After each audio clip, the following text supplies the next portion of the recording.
पर बात करने के लिए हमारे साथ हैं India pulses and grains merchant association के चेयरमैन विमल कोठारी और साथ ही जुड़ेंगे एचडीएफसी सिक्योरिटीज के हेड ऑफ कमोडिटीज अनुज गुप्ता। आप दोनों का कार्यक्रम में स्वागत है। दालों के साथ शुरू कर लेते हैं। एंड विमल जी, बहुत शुक्रिया साथ जुड़ने के लिए। हम कुछ दो एक दिन पहले यहाँ पर रोहित कुमार सिंह जी से बात कर रहे थे और उन्होंने कहा था कि चेन्नई में काफ़ी स्पेकुलेशन की यहाँ पर खबरें मिली हैं।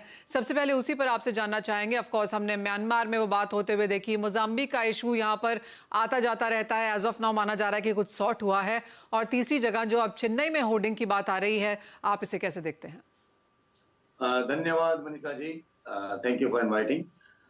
देखिए, ये रिपोर्ट हमें भी कुछ दिनों से आ रही है कि कुछ लोग वहाँ पे ये स्पेकुलेशन कर रहे हैं, होर्डिंग कर रहे हैं।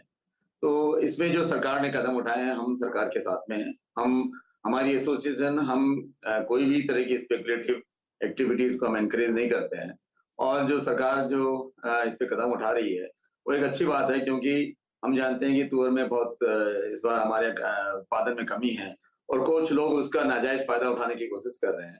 तो इस पे जो अंकुश जो लगाने की जरूरत थी वो सरकार ने उस पे कदम लिया, उठाया है, अच्छी बात है। इस तरह के हादसे देखिए, ट्रेड में कुछ लोग ऐसे होते हैं जो अनड्यू एडवांटेज उठाने की कोशिश करते हैं और उन पे अंकुश लगाने की जरूरत है। सरकार ने उस पर कदम उठाया है, हम इसका स्वागत करते हैं। साथ ही सरकार की तरफ से जो एग्री वर्ल्ड के ऊपर जो खबरें यहाँ पर बाजार में आती हुई नजर आई हैं, उससे आप कैसे देखते हैं? क्योंकि काफ़ी सारा जैसे कि बात होती है विमल जी, सेबी रजिस्टर्ड यहाँ पर कम ही पार्टिसिपेंट्स हैं। ट्रेड यहाँ पर ज़्यादातर बात करता है कि किस तरह की फसल है, कितनी आवक है, किस तरह के प्राइसेस रह सकते हैं आगे जाकर। तो ये जो अब एक इंसान के ऊपर या एक एसोसिएशन या एक कंपनी के ऊपर अभी तो यहाँ पर बात आई है, लेकिन जिस तरह से इंडस्ट्री कमोडिटीज़ को स्पेशली भारतीय बाजारों में ट्रीट करती है, अब आगे यहाँ पर किस तरह का रुझान रह सकता है? देखिए, मुझे जिस कंपनी के बारे में अभी आपने कहा, मुझे भी उसके बारे में जानकारी मिली कि उन्होंने कुछ स्पेकुलेटिव प्राइसेस दिए हैं। तो ये सही चीज नहीं है कि अभी आप क्योंकि देखिए, हमारे ट्रेड में वायदा खुला हुआ नहीं है कि आप वायदा जो है कि लीगली अलाउड एक्टिविटी नहीं है। अब आप अभी मार्च में आप जून जुलाई के प्राइसेस देने लग जाएं, उससे एक जो स्पेकुलेटिव जो एक्टिविटी है वो शुरू हो जाती है। उसमें जो इंटरनेशनल मार्केट में भी जो प्लेयर्स हैं, जो सप्लायर्स हैं, वो भी ये देखते हैं कि हिंदुस्तान में आगे जून में जुलाई में क्या पोजीशन थी, वो उसी हिसाब से वो प्राइस को फिर वो घटाते बढ़ाते रहते हैं। तो मैं समझता हूँ कि ये एक्टिविटी नहीं होनी चाहिए। जो उन्होंने इस तरह की इंफॉर्मेशन दी है वो गलत है। और इस तरह की अगर कोई एक्टिविटी हो भी रही है और जो हमें भी सूचना मिलेगी कुछ लोग ऐसी एक्टिविटी कर रहे हैं, उसको तुरंत रोकना चाहिए। मैं आपके माध्यम से पूरे ट्रेड को अपील करूंगा कि इस तरह की एक्टिविटी में वो इंडल्ज न हो, क्योंकि इससे कुछ लोग जो व्यापारी इस तरह का काम करते हैं उसकी तरह से पूरे ट्रेड को खामियाजा भुगतना पड़ता है। तो मेरा सबसे निवेदन यही है कि आप इस तरह की स्पेकुलेटिव एक्टिविटी बंद करें। टूर का जो स्पॉट मार्केट है, आप स्पॉट के हिसाब से बिजनेस करें और इसमें अननेसेसरी स्पेकुलेशन करने की कोशिश न करें। जी विमल जी, साथ ही साथ जिस तरह का ट्रेड एज ऑफ नाउ है और रोहित कुमार सिंह जी डायरेक्टली हर बार कहते भी रहते हैं कि तुअर को लेकर चिंताएं हैं, म्यांमार से यहाँ पर आ रहा है, मोजाम्बिक के साथ भी यहाँ पर थोड़ी सी सिचुएशन अब यहाँ पर बेटर होती हुई नजर आई है। तो जिस तरह का अवेलेबिलिटी है, जिस तरह की फसल सामने दिख रही है, जिस तरह के इम्पोर्ट्स हैं, किस तरह की अवेलेबिलिटी आप अब आगे जाता हुआ देखते हैं? देखिए मनीषा जी, तुअर की जो कमी है वो तो बनी रहेगी, क्योंकि हमारे यहाँ उत्पादन कमी है। 12 से 15 लाख टन का जो हमारा डिमांड एंड सप्लाई गैप है वो है। ये वास्तविकता हमको फेस करनी होगी। लेकिन सरकार ने कई अच्छे कदम उठाए हैं। उन्होंने येलो पीस का इम्पोर्ट शुरू किया है। हमारे यहाँ लगभग अप्रैल तक, जो दिसंबर 8 से इन्होंने शुरू किया और 30 अप्रैल तक जो सीमा है आयात करने की, लगभग मैं समझता हूँ 15 लाख टन का इम्पोर्ट इंडिया में हो जाएगा, जो जीरो ड्यूटी पे है। और वो दाल काफी सस्ती है, उसके प्राइस 41 रुपीज होलसेल मार्केट में है। इसके अलावा मसूर आप लीजिए, चना, मसूर की अच्छी उपलब्धता बनी हुई है। हमारे यहाँ भी अच्छी क्रॉप है और इंटरनेशनल मार्केट में भी अच्छी उसकी उपलब्धता है। मसूर की जो एमएसपी है वो 64 रुपीज है, जबकि मसूर यहाँ पे 58 और 58-59 रुपीज में बिक रही है। चने की आवक बढ़ रही है। चना एमएसपी के नीचे या एमएसपी के आसपास बिक रहा है, तो चने की आवक भी अभी अच्छी है। होली के बाद हमें अनुमान था कि चने की आवक बढ़ेगी। तो मोर और लेस सभी दालों में उपलब्धता बनी है। दाम प्राइसेस भी लास्ट अगर आप देखें 1-1.5 महीने में तुअर को मिलाकर सभी जो बाजार हैं सारे स्थिर हैं। इसमें मैं लास्ट 1.5 महीने में मैंने नहीं समझता हूँ कि कोई भी दालों में वृद्धि हुई है, रादर दालों में जो भाव है कम हुए हैं, कम से कम सभी दालों में 5 से 7 रुपए किलो की गिरावट आई है। तो उपलब्धता भी बनी हुई है, दाम भी रीजनेबल प्राइस अभी रीजनेबल लेवल पे है, और मुझे नहीं लगता कि अभी कोई इनमें तेजी की कोई ऐसा अनुमान है।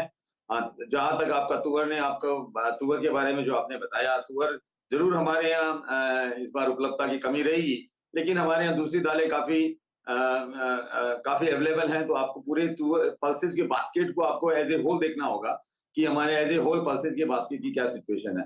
अगर एक दाल में कमी है तो बाकी दालें हमारे पास अच्छी मात्रा में उपलब्ध है और उनके प्राइस भी रिजनेबल है। तो मैं समझता हूँ इसमें कुछ डिमांड भी शिफ्ट होगी, क्योंकि बहुत महंगी जब कोई दाल हो जाती है तो कंज्यूमर का जो हमने बिहेवियर देखा है, जो ट्रेंड देखा है, वो दूसरी दालों में शिफ्ट हो जाते हैं। तो मैं समझता हूँ इसमें कोई इतनी चिंता की बात नहीं है। और अब म्यांमार से इम्पोर्ट जारी है, और अगस्त से अफ्रीका से भी इम्पोर्ट शुरू हो जाएगा।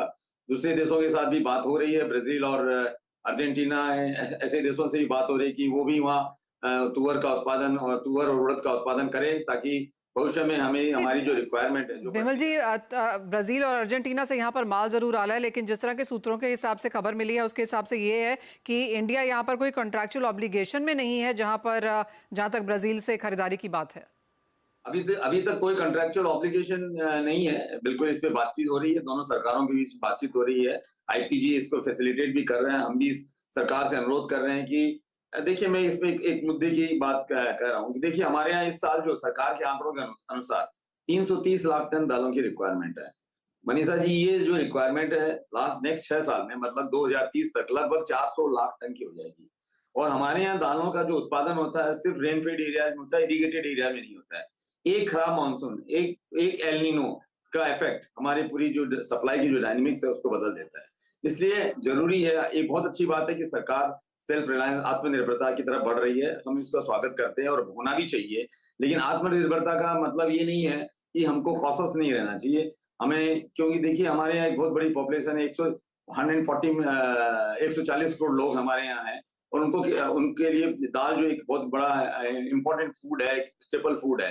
तो इसकी रिक्वायरमेंट हमेशा बनी रहेगी, इसकी रिक्वायरमेंट बढ़ती जाएगी, और ऐसा कभी कोई भी ऐसी स्थिति न बनेगी जब हमें इंटरनेशनल मार्केट में जाके दालों को खरीदना पड़े। तो उस समय अगर हम कोई इस तरह का एक एमओयू या हमारी एक अंडरस्टैंडिंग नहीं होगी, तो अचानक अगर हमारे यहाँ 10% की दालों की कमी होती है, तो इसका मतलब 40 लाख टन दाल चाहिए। वर्ल्ड मार्केट में आपको 40 लाख टन दाल ढूंढने जाएंगे तो नहीं मिलेगी। तो इसलिए हमारा ऐसा एक सुझाव है कि एक लॉन्ग टर्म पॉलिसी होनी चाहिए, ताकि आप दालों की यहाँ आत्मनिर्भरता की तरफ बढ़े, और हमारा कुछ ओरिजिन्स के साथ में एक अंडरस्टैंडिंग होना चाहिए कि तो हमारे लिए कुछ दालें वो बराबर जो हमारे लिए जो दालें हैं उत्पादन करें, ताकि कोई भी जो इवेंचुअलिटी होती है हम उन दालों को वहां से खरीद सकते हैं। एब्सोल्युटली। बिमल जी, एक फाइनल सवाल, और तुअर को लेकर हमने देखा है कि पिछले 8-10 महीने, एक्चुअली मुझे याद है जब इब्जा की लास्ट कॉन्फ्रेंस थी, उस समय से जैसे ही ये मुद्दा गर्म हुआ है, हमने बिल्कुल इसे स्लो डाउन होते हुए देखा ही नहीं है। वो पहली बार था जब रोहित कुमार सिंह जी ने बात भी करी थी कि दालों में यहाँ पर, स्पेशली तुअर में, यहाँ पर स्पेकुलेशन ना की जाए। पूरा एक साल, ऑलमोस्ट 6-8 महीने तो फॉर श्योर हो गए हैं उस चीज़ को। आप कैसे देखते हैं? आपको लगता है कि ट्रेडर्स के अलावा भी यहाँ पर स्पेकुलेटिव एक्टिविटीज़ हैं, होर्डिंग हैं, not just in the country, outside as well? I mean, किस तरह की सिचुएशन बन गई है कि सरकार के इतनी कोशिशों के बावजूद भी हमने देखा है कि होर्डिंग यहाँ पर रुकती हुई नजर नहीं आ रही है। ये सिचुएशन से अब इसका निकाल क्या है? ये जो तुअर का जो उत्पादन है हमारे यहाँ 2 साल से 3 साल से लगभग अफेक्टेड हो रहा है, और हम देख रहे हैं जितनी हमारी रिक्वायरमेंट है वो हमारी पूरी नहीं हो रही है हमारे उत्पादन से। इसलिए तुअर बराबर हम इंपोर्ट कर रहे हैं। और ये जो स्पेकुलेटिव एक्टिविटीज है, जब इस तरह की सिचुएशन बनती है तो अक्सर हम देखते हैं, भाई तुअर की बात नहीं है, कोई भी दाल हो, अगर कोई भी दाल में इस तरह की जब सिचुएशन बनती है तो कुछ स्पेकुलेटिव एक्टिविटी, कुछ ट्रेडर वो जो हिंदुस्तान में हुआ, हिंदुस्तान के बाहर हो, वो उसका एडवांटेज उठाने की कोशिश करते हैं। इसमें सरकार ने सराहनीय कदम उठाए हैं। मैं समझता हूँ कि इस तरह के कदम इसका देखिए कोई लॉन्ग टर्म इसका कोई सॉल्यूशन नहीं होता है। इस तरह की जो कुछ ट्रेडर जो होते हैं, जिनको जिनकी वो आदत से मजबूर है कि वो इस तरह की एक्टिविटी करेंगे, तो इससे जो सरकार इस तरह के कदम उठा रही है, इससे उनको वार्निंग मिलेगी, इससे वो और अगर ऐसे कदम और ऐसे इन कदमों से वो इस तरह की जो एक्टिविटी है उसमें रोकने में काफी इसमें सफलता मिलेगी। तो मैं समझता हूँ ये देखिए इसको लॉन्ग टर्म में इसका सॉल्यूशन नहीं होता है। जैसे जिस तरह की अगर एक्टिविटी होती है, उसी समय ये कदम उठाने पड़ते हैं और सरकार इसके लिए कदम उठा रही है, जो मैं समझता हूँ बहुत सही है और बहुत सराहनीय है। विमल जी, आपको क्या लगता है ओवरऑल बाजार में जिस तरह से कंपनीज यहाँ पर प्राइस व्यूज देती हैं, ट्रेड भी करती हैं, स्पेकुलेट भी करती हैं, किन से किन को ये होना चाहिए अथॉरिटी की वो आके यहाँ पर प्राइसेस की बात कर सकें या फिर एक फ्यूचर ट्रेंड यहाँ पर डिस्कस कर सकें?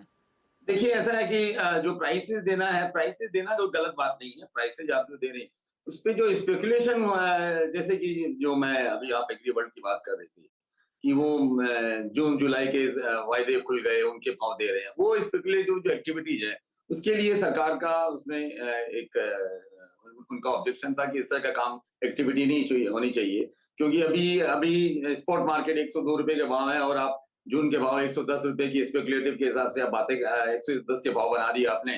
तो उस 110 के हिसाब से जो इंटरनेशनल मार्केट में जो प्राइस है, वो 110 के हिसाब से हो जाते हैं। तो इसलिए क्या है, वो जो स्पेकुलेशन के कारण जो दामों में वृद्धि की जाती है, उसके खिलाफ सरकार भी है और हम भी हैं कि इस तरह का काम नहीं होना चाहिए।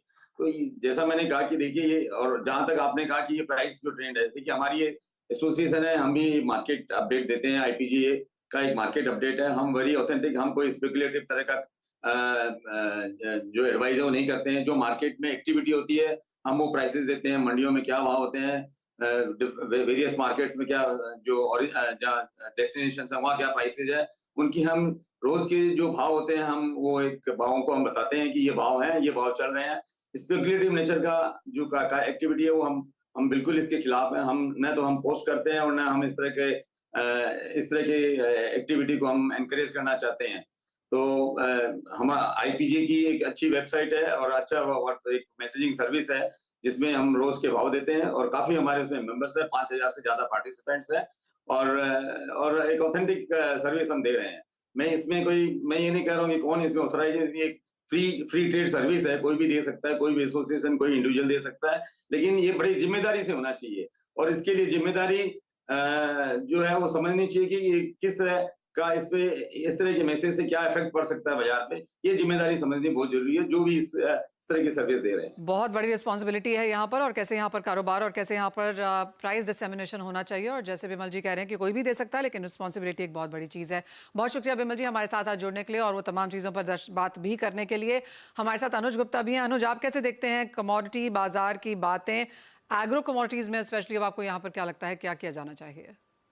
Manoj ji good morning. देखिए एग्रो कमोडिटीज हम देखेंगे, अगर आप जनवरी से लेकर अभी तक देखें तो सभी एग्रो कमोडिटी में जो हम 2023 में एक रैली देख रहे थे वो यहाँ पे रुकती हुई नजर आई है, क्योंकि कहीं ना कहीं हमने देखा है कि जो प्रोडक्शन है वो बढ़ा है। तो डेफिनेटली डिमांड सप्लाई का जो मिसमैच है वो बहुत बड़ा टॉपिक है जो कि एग्रो कमोडिटी के साथ रहता है। तो हमें लगता है कि कहीं ना कहीं डिमांड सप्लाई का जो मैटर है वो हमेशा से ही एग्री कमोडिटीज के लिए रहा है, चाहे वो पल्सीज हो, चाहे वो एडिबल ऑयल हो, चाहे वो स्पाइसीज हो। तो हमने देखा था कि 2023 में काफी स्काई रॉकेट प्राइस थे। अब 2024 में हमने वो प्राइस थमते हुए दिखाई दिए। तो मुझे लगता है कि डिमांड सप्लाई और जो प्रोडक्शन फिगर्स हैं ये एग्जैक्टली डेटा जो है वो एग्जैक्ट होना चाहिए, क्योंकि उससे कहीं ना कहीं जो प्राइस डिसैमिनेशन है या प्राइस का जो प्रेडिक्शन है वो देखने को मिलता है। तो एग्रीकल्चर कमोडिटी मुझे लगता है काफी सेंसिटिव है और आगे चलकर भी हमें लगता है कि जो डिमांड सप्लाई के फैक्टर है वो यहाँ पर मेजर रोल प्ले करेंगे। एब्सोल्युटली। अनुज, अंतर्राष्ट्रीय बाजार यूएस का इन्फ्लेशन डेटा का इंतजार कर रहे हैं, साथ ही साथ फेड स्पीचेस का इम्पैक्ट भी है। तो नॉन एग्रो स्पेस में अब इस वक्त यहाँ पर टॉप ट्रेडिंग स्ट्रैटेजी कहाँ है? देखिए अगर इंटरनेशनल मार्केट की बात करें तो हमने देखा था कि मोमेंटम जो है गोल्ड सिल्वर में काफी देखने को मिला। हालांकि last to last week gold ने लाइफ टाइम हाई टेस्ट किया था, सिल्वर भी करीबन 4 महीने के उच्चतम स्तर पे था। तो अब ये थोड़ा सा ब्रेक लगता हुआ नजर आया है। डॉलर इंडेक्स जहां 103 के आसपास चल रहा था वो 104 के ऊपर ट्रेड करता हुआ नजर आया। तो मुझे लगता है कि मार्केट एक रेंज बाउंड हो रहा है और एक फाइनेंशियल ईयर की क्लोजिंग मार्च एंडिंग की वजह से एक प्रॉफिट बुकिंग हम मार्केट में आती हुई देख रहे हैं। तो मुझे लगता है कि अगर हम इंट्राडे की बात करें तो यहाँ पर सेल ऑन राइज का मार्केट इंट्राडे के लिए देखा जा सकता है। तो अगर हम गोल्ड की बात करें तो गोल्ड में करीबन जो जून कॉन्ट्रैक्ट है करीबन 66,950 के आसपास बिकवाली करना चाहिए।